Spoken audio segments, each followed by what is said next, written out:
పారాఫైమోసిస్ అంటే ఏంది? ఎందుకంటే చాలామందికి బెలనైటిస్, బెలనోపాస్టైటిస్, ఫైమోసిస్ ఐడియా ఉంది. But paraphimosis very hidden disease. ఎందుకంటే ఇది కొంచెం తక్కువ మందికే వస్తది.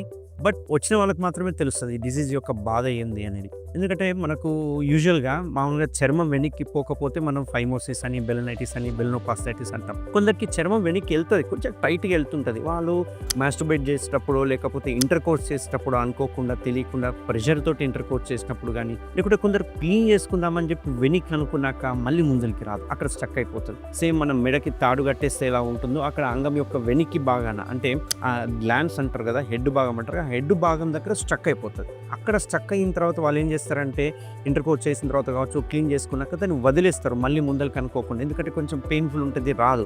రాకపోయేసరికి సర్లే అదంతకదే వస్తదని చెప్పేసి వదిలేస్తుంటారు. అట్లా వదిలేసిన తర్వాత వితిన్ 2-6 అవర్స్‌లోనే అక్కడ మొత్తం బెలూన్ ఉబ్బినట్టు వాపొచ్చేసేస్తది. ఇట్లా వాపొచ్చి స్టక్ అయిపోయి బెలూన్ లాగా ఉబ్బడాన్ని పారాఫైమోసిస్ అంటాం.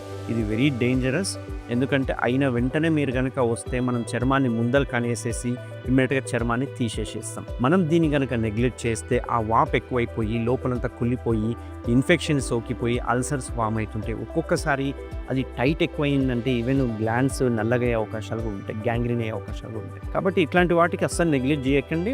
ఒకవేళ మీకు తప్పిదారులు ఎప్పుడైనా స్కిన్ వెనక్కి వెళ్ళిపోయి టైట్ అయిపోయిందంటే నెగ్లెక్ట్ చేయకుండా అట్లీస్ట్ సోప్ వాటర్ కానీ ఏదైనా ఆయిల్ కానీ జెల్లీ కానీ అప్లై చేసి మ్యాక్సిమం ఆ స్కిన్ని ముందరికి లాక్కోవడానికి ప్రయత్నం చేయండి. అట్లా ఒకవేళ ప్రయత్నం ఫెయిల్ అయితే కనుక ఇమ్మీడియట్‌గా డాక్టర్ దగ్గరికి వెళ్తే మనం ఏం చేస్తామంటే ఒకవేళ వాపు ఆల్రెడీ వచ్చిందంటే ఆ వాపులో ఉన్న నీళ్ళని తీసేసి చర్మాన్ని ముందలకి అనేసి వదిలేస్తుంటాం. యూజువల్‌గా చాలామంది ఏం చేస్తారంటే ఓపెన్ సర్జరీ కానీ లేకుంటే ఈ బయట దొరికే అదర్ స్టేప్లర్స్‌తో వాళ్ళు ఏం చేస్తారంటే ఆ టైంలో ఆ వాపునంతా తీసేసి స్టేప్లర్ కొట్టడానికి భయపడతారు. ఎందుకంటే అది సరిగ్గా కట్ అవ్వదు. థిక్ అయిపోయి ఉంటుంది. ఇన్‌ఫ్లమేషన్ ఉంటుంది. బ్లీడింగ్ అయ్యే అవకాశాలు ఉంటాయి. బట్ మన దగ్గర ఉన్న కేఎస్ఆర్ అనే బ్రాండ్ స్టేప్లర్‌తో అడ్వాంటేజ్ ఏంది అంటే ఆ వాపు మొత్తం తీసేసి చర్మం ముందు కనుక్కొని సేమ్ సిట్టింగ్‌లోనే మనం స్టేప్లర్ ఎయ్యొచ్చు. దీనివల్ల ఏందంటే మళ్ళీ చర్మం వెనక్కిపోయే బాధ ఉండదు.